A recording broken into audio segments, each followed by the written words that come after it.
ఈరోజు తప్పక వినాలి, వినండి. అక్కడ సౌనకాది ఋషులకు అనేక పురాణ రహస్యాలను బోధిస్తున్న ఒక సూత మహాముని రచించి తనకు తిరిగి రాజ్యం పొందే మార్గము వ్రతం ఏదైనా ఉంటే చెప్పమని ధర్మరాజు అడుగుతున్నాడు. అంతటా సూత మహర్షి సకల స్వభావం వినాయకుడు వ్రతము ఉన్నదని వివరించాడు. విఘ్నేశ్వరోత్పత్తి, చంద్రదర్శన దోషకారణం, శాపమోక్షం గురించి ఆ మహాముని ఇలా చెప్పసాగించాడు. గజాసురుడు అనే ఒక రాక్షసుడు తన తపస్సుతో పరమేశ్వరుడు గుర్తించి తను ఎవరో వదంతిదారుని శక్తి ప్రసాదించమని కోరాడు.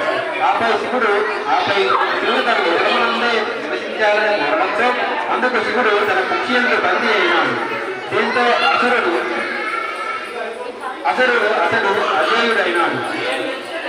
తన భర్తకు కలిగిన ఈ స్థితి పార్వతీదేవికి చాలా దుఃఖితురాలైంది. దీంతో జగన్మాత వైకుంఠానికి వెళ్ళి విష్ణువు తన భర్తను వినిపించమని ఉపాయం చెప్పమని కోరింది. విష్ణువు గంగరత్తుల వేషం ధరించి నందీశ్వరుని గంగరత్తుగా వెంట తీసుకుని వెళ్ళినాడు. గంగరత్తును ఆడించి గజాసురుడు మెప్పించాడు. ఆ ఆనందంలో ఏం కావాలో కోరుకో అని గజాసురుడు అనగా అదే సమయం కోసం ఎదురు చూస్తున్న శ్రీమన్నారాయణుడు నీ వదలమన్న శివుడిని నా వశం చేయమని అడిగాడు.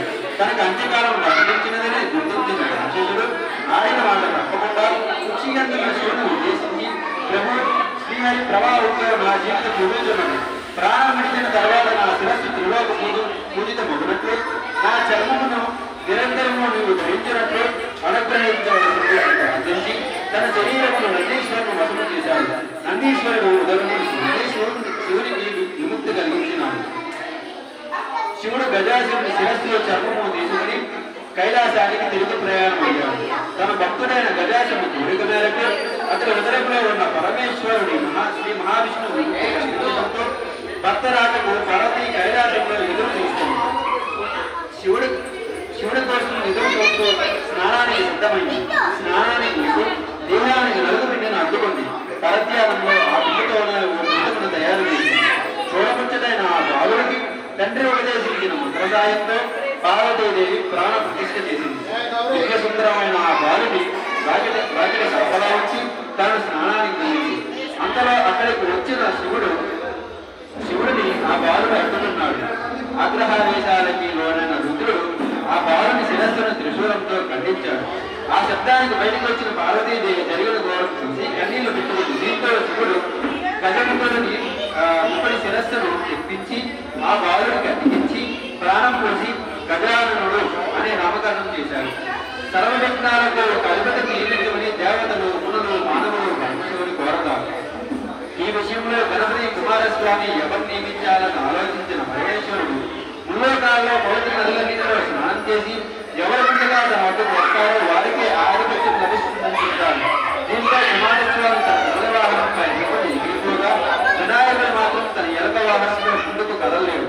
దీంతో నారాయణుడు ప్రయత్నిస్తూ కళ్యాణముల కింద ప్రదక్షిణ చేస్తాడు. ఆ మంత్ర ప్రభావంతో గంగతీర్థంలోని కుమారస్వామి కంటే ముందే వినాయకుడు ప్రత్యక్షమవుతాడు. ఆ విధంగా 3 కోట్ల నదుల్లో వినాయకుడే ముందుగా స్నానమాచరించడం చూసిన కుమారస్వామి కైలాసానికి వెళ్ళి అభిమానుడైన నాన్నగారికి ఆధిపత్యం ఇవ్వమని తండ్రిని కోరతాడు. ఆ విధంగా వినాయకుడు విఘ్నాలకు అధిపతి అవుతాడు. గణేశుడు శక్తి సామర్థ్యాలను పరిశీలించి భాద్రపద శుద్ధ చవితి నాడు గణాధిపత్యం కట్టబెట్టాడు. ఆ రోజున తనకు భక్తితో సమర్పించిన ఉండ్రాలు, ఉరుములు, పిండి వంటలు, పట్లు సృష్టిగా వినాయకుడు నడవడానికి ప్రతిపడుతూ కైలాసం చేరుకున్నాడు. శివుని శిరస్సుపై ఉన్న చంద్రుడు గణనాథుని అవస్థలు చూసి పక్కన నవ్వాడు. రాజదృష్టి సోకితే రాజు కూడా ముఖ్యవుతాయి అన్న విధంగా గణనాథుడు ఉదయం పడి అందులోని ఉండ్రాలు, ఉరుములు బయటకు వచ్చి అచేతనుడయ్యాడు. దీంతో ఆగ్రహించిన పార్వతీదేవి పాపాత్ముడ నీ దృష్టి సోకి నా కుమారుడు అచేతనంగా కడుగున్నాడు కాబట్టి నిన్ను చూసి వారు పాపాత్మలే నీలాభక్తులు పొందుతారుగాక అని శపించింది. పార్వతీదేవి శపించిన సమయంలో సప్త ఋషులు భార్యలతో కలిసి యుద్ధం చేస్తూ అగ్నిదేవుని ప్రదక్షిణ చేస్తున్నారు.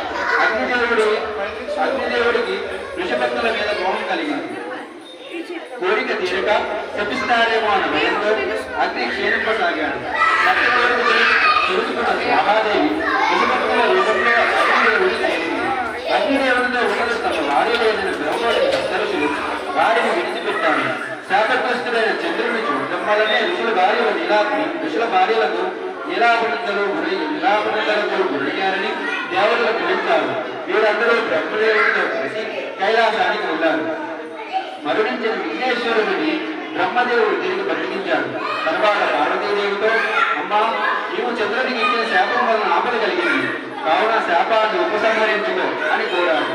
అప్పుడు పార్వతీదేవి, ఏ రోజున చంద్రుడు విఘ్నేశ్వరుని చూసి ఉంటాడో ఆ రోజు చంద్రుడిని చూడకూడదు అని శాపాన్ని సవరించింది. ఆ రోజు నుంచి అందరూ భాద్రపద శుద్ధ చవితి నాడు చంద్రుడిని చూడకుండా జాగ్రత్తగా ఉంటూ సుఖంగా ఉన్నారు. ఇలా కొంతకాలం గడిచింది. ద్వాపరయుగంలో ద్వారకలో నివాసం ఉన్న శ్రీకృష్ణుడిని ఓ నారద మహర్షి కలిశాడు. కాసేపు మాట్లాడుకున్నాక, స్వామి, ఈరోజు వినాయక చవితి, పార్వతీదేవి శాపం కారణంగా చంద్రుడిని చూడకూడదు, నేను వెళ్తాను అని కృష్ణుడికి చెప్పి నారదుడు వెళ్ళిపోయాడు. ఆ రోజు రాత్రి ఎవరో చంద్రుడిని చూడకూడదని పట్టణంలో శ్రీకృష్ణుడు చాటింపు వేయించాడు. శ్రీకృష్ణుడికి పాలంటే చాలా ఇష్టం. ఆ రోజు రాత్రి శ్రీకృష్ణుడు ఆవ పాలన తాగుతుండగా పాత్రలోని పాలలో చవితి చంద్రుడు ప్రతిబింబాన్ని చూశాడు. దాంతో తన కులాన్ని శ్రీరాపనిందలు వస్తాయో అని చింతించాడు. కొన్ని రోజులు గడిచాయి. సత్రాజిత్తు సూర్యుని వరంతో సమంతకమని సంపాదించాడు. రోజుకు 10 బారులు బంగారాన్నిచ్చే ఆ మణిని తీసుకుని ద్వారకకు వెళ్ళాడు. శ్రీకృష్ణుడు సత్రాజిత్తుకు అతి మర్యాదలు చేసి ఆ మణిని తనకి ఇవ్వమని కోరాడు. అందుకు సత్రాజిత్తు ఒప్పుకోలేదు. తర్వాత ఒకరోజు సత్రాజిత్తు తమ్ముడు ప్రసేనుడు సమంతకమణి గొడవ వేసుకుని అడవికి వేటకు వెళ్ళాడు. అడవిలో ఒక సింహం ఆ మణిని చూసి మాంసం ముక్క అనుకుని ప్రసేనుడిని చంపింది. మణిని నోటగర్భను పోతున్న సింహాన్ని జాంబవంతుడు చంపాడు. సమంతకమణి కొండగుహలో ఉన్న తన కూతురు జాంబవతికి ఆట వస్తువుగా ఇచ్చాడు. మరుసటి రోజు సత్రాజిత్తు తమ్ముడు మరణ వార్త విన్నాడు. శ్రీకృష్ణుడే తన తమ్ముడిని చంపి సమంతకమణి అపహరిస్తాడని గ్రహించాడు. శ్రీకృష్ణుడు అది విన్నాడు. భాద్రపద శుద్ధ చవితి రోజు చంద్రబింబాన్ని చూసిన దోషం వల్ల తన మీద కింద పడిందనుకున్నాడు. సమంతకమణి వెతుకుడు అడవికి వెళ్ళాడు. ఒక చోట ప్రసేనుడి శవం కనిపించింది. అక్కడి నుంచి సింహం నలుగురు కనిపించాయి. ఎవరో పాత గుహలోకి ప్రవేశించాడు. అందులో ఒక ఉద్యాలకి కట్టిన మణిని చూసి దానిని తీసుకుని బయటకు రాసాగాడు. వెంటనే జాంబవతి పక్కగా యాగసాగింది. కూతురు 7 జాంబవంతుడు కుటుంబంతో శ్రీకృష్ణుడిపై యుద్ధానికి తలపడ్డారు. వారిద్దరి మధ్య 28 రోజులు యుద్ధం జరిగింది.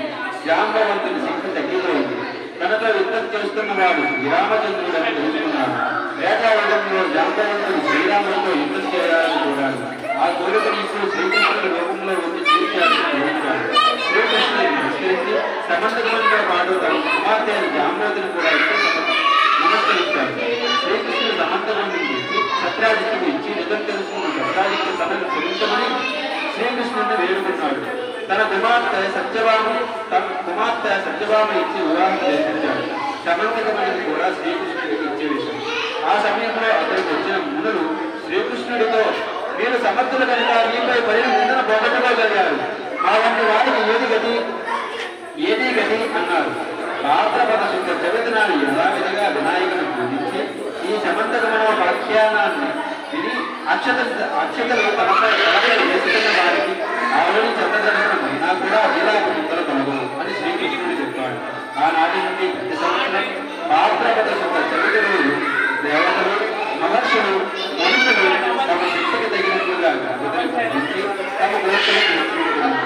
ఈ కథను తల్లి గాని ఇది గాని తలపై అక్షతలు వేసుకుని గాని వినాయక వ్రతాన్ని విధించాలి. చివరిగా వినాయకుని ఎదుట విజయనాన్ని వీడియోలు తీసి సాష్టాంగ నమస్కారం చేసుకోవాలి.